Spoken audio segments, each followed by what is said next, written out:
الحمدللہ رب العالمین، تمام تعریفیں اللہ تبارک و تعالیٰ کے لیے اور ہزار درود و سلام اللہ کے حبیب محمد مصطفیٰ صلی اللہ تعالیٰ علیہ وآلہ وسلم۔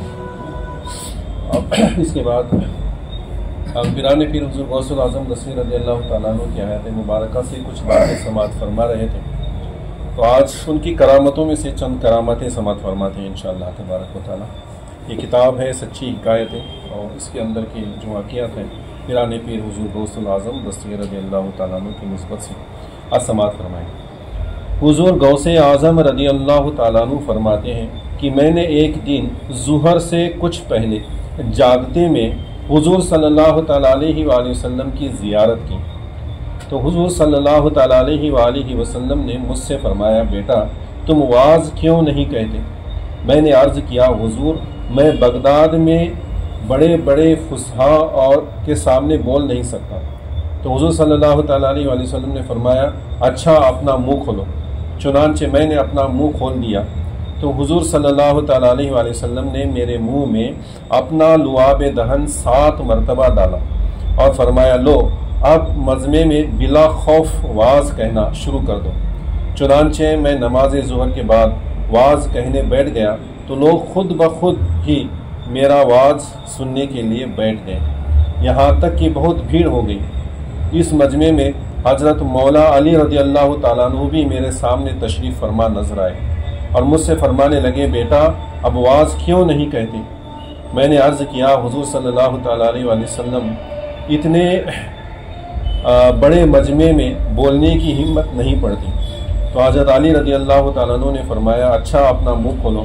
چنانچہ میں نے اپنا منہ کھولا، تو حضرت علی رضی اللہ تعالیٰ عنہ نے 6 مرتبہ اپنا لعاب دہن ڈالا۔ میں نے عرض کی کہ حضور صلی اللہ تعالیٰ علیہ وآلہ وسلم نے تو 7 مرتبہ ڈالا تھا، آپ نے 6 مرتبہ کیوں ڈالا؟ تو انہوں نے فرمایا کہ حضور صلی اللہ تعالیٰ علیہ وآلہ وسلم کے ادب کی وجہ سے، وہ اس لیے کہ حضور نے 7 مرتبہ لعاب دہن مبارک میں ڈالا ہے، اور میں حضور کی برابری کیسے کر سکتا ہوں؟ یہ ادب کے خلاف ہوگا۔ تو حضور غوث اعظم رضی اللہ تعالیٰ عنہ فرماتے ہیں کہ پھر میرے سارے حجاب اٹھ گئے اور میں خوب واعظ کہنے لگا۔ اب یہ ایک بات یہاں پر ایک دلیل کے طور پر بھی سامنے آتی ہے کہ جیسے ہم نے بیان کا آغاز کیا تھا، تو اس وقت میں نے کہا تھا کہ اولیاء کرام کے نام کے آگے رحمت اللہ تعالیٰ علیہ لگایا جاتا ہے، اور صحابہ کرام کے نام کے آگے رضی اللہ تعالیٰ عنہ لگایا جاتا ہے۔ لیکن پیران پیر حضور غوث العظم رضی اللہ تعالیٰ عنہ ایک ولی ہیں، 470 ہجری میں آپ کی پیدائش ہوئی ہے، نہ آپ صحابی ہیں، نہ تابعین ہیں، نہ تبع تابعین ہیں، پھر بھی آپ کے نام کے آگے رضی اللہ تعالیٰ عنہ کیوں لگایا جاتا ہے؟ تو حضور صلی اللہ علیہ وسلم کا آپ نے اپنے ظاہری جسم سے، ظاہری آنکھوں سے جو حضور صلی اللہ علیہ وسلم کا دیدار کیا تھا، اس واقعے سے ہمیں پتہ چلتا ہے کہ ظہر کے وقت تھا کہ حضور صلی اللہ تعالیٰ علیہ وآلہ وسلم پیران پیر کے سامنے تشریف فرما ہوئے، اور پھر پیران پیر سے کہنے لگے کہ بیٹا تم واعظ کیوں نہیں کرتے، یعنی بیان کیوں نہیں کرتے، لوگوں کو اپنے علم سے فائدہ کیوں نہیں پہنچاتے؟ تو کہنے لگے کہ یہ عراق ہے اور میں عاجمی ہوں، اور یہاں پر عرب سے آئے ہوئے بہت سارے فصیح البلاغ یعنی فصاحت کے ساتھ بیان کرنے والے عربی لوگ موجود ہیں، ان کے سامنے میں ایک عاجمی ہو کر کیسے بیان کر سکتا ہوں؟ عربی یعنی عرب کے رہنے والے، عربستان جسے ہم کہتے ہیں، پہلے حجاز اس کا نام تھا، مکہ مدینہ اس کے اطراف کی جو عرب کی گاؤں ہیں، وہاں کے رہنے والے کو عربی کہتے ہیں۔ ان کی بولی زبان جو ہے عربی ہے، وہ عربی بہت اچھی طرح سے بول لیتے ہیں، سمجھ لیتے ہیں۔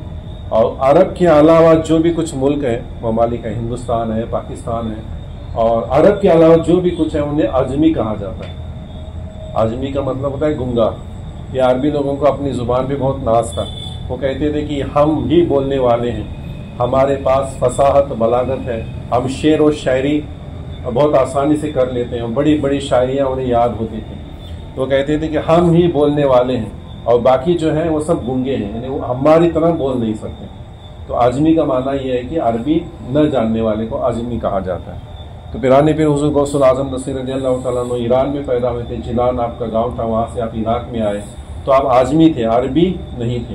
اس لیے آپ نے فرمایا کہ میں عربی نہیں ہوں، اور عربی بولنے والے بہت سارے بڑے بڑے علماء کرام یہاں پر موجود ہیں، ان کے سامنے میں کیسے بیان کروں، ان کے سامنے بیان کرنے سے مجھے ڈر لگتا ہے۔ تو پھر حضور صلی اللہ علیہ وسلم نے ان کے کہا کہ اپنا منہ کھولو اور اپنا لعاب دہن 7 مرتبہ غوث پاک کی زبان میں ڈالا اور کہا کہ آپ واعظ و نصیحت کرو۔ پھر انہوں نے دوسرے روز جوہر کے وقت اعلان کیا کہ میں بیان کرنے والا ہوں۔ تو لوگ، کچھ کتابوں میں آتا ہے کہ پہلے مجمع میں 2-4 لوگ جمع تھے اور پھر بعد میں مجمع بڑھتا گیا۔ اس میں لکھا ہے کہ پہلے جو ظہر کو جب واعظ کرنے کے لیے بیٹھے تو لوگ جب جمع ہوئے تو پھر پیران پیر حضور صلی اللہ علیہ وسلم، پیران پیر غوث اعظم رضی اللہ تعالیٰ عنہ بیان کرنے سے پھر گریزہ ہوئے، یعنی پھر آپ بیان نہیں کہ آپ خاموش ہو گئے۔ سامنے دیکھا کہ حضرت علی رضی اللہ تعالیٰ عنہ بھی اس میں جلوہ افروز ہیں، تو پھر حضرت علی رضی اللہ تعالیٰ عنہ نے کہا کہ بیٹا تم واعظ کہنا شروع کیوں نہیں کرتے؟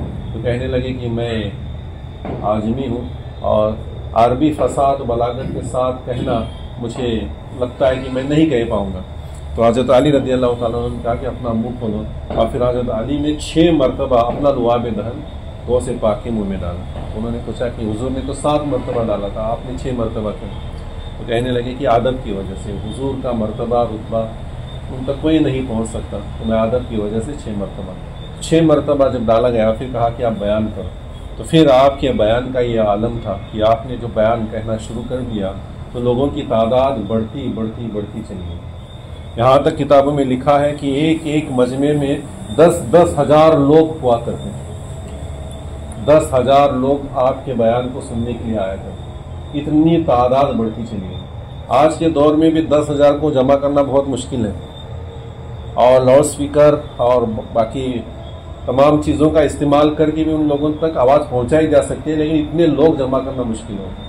لیکن جب کسی کی شہرت ہو جاتی ہے تو اتنے لوگ آ جاتے ہیں، اور پھر جب لوگ آ جاتے تھے تو اس وقت لاؤڈ اسپیکر وغیرہ نہیں تھا۔ تو پیران پیر کی ایک اور کرامت تھی کہ آپ کی آواز جو ہے سامنے بیٹھنے والا، آپ سامنے بیٹھے ہیں تو آپ کو میری آواز جس طرح سنائی دے رہی ہے بالکل اسی طرح وہ گیٹ کے باہر بھی اگر کوئی بیٹھا ہوگا تو وہاں پر بھی غوث پاک کی آواز انہیں بالکل ویسے ہی جیسے آپ سن رہے ہیں بالکل ویسے ہی انہیں سنائی دی۔ یہ ان کی کرامت تھی۔ 10 ہزار کا مجمع بھی آ جائے تو آپ کی آواز ہر ایک تک پہنچتی ہے۔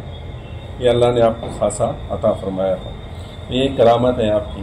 اور ایک اور کرامت بیان کر کے ہم بات ختم کرتے ہیں جو یہاں پر لکھی ہوئی ہے، بارش کی کرامت۔ حضور غوث اعظم رضی اللہ تعالیٰ عنہ ایک مرتبہ آواز فرما رہے تھے کہ بارش ہونے لگی اور لوگ اٹھنے لگے، تو حضور غوث اعظم رضی اللہ تعالیٰ عنہ نے آسمان کی طرف منہ کیا اور کہا کہ میں اللہ کے ذکر کے لیے لوگوں کو جمع کر رہا ہوں، اور اے بارش تو انہیں منتشر کر رہی ہے۔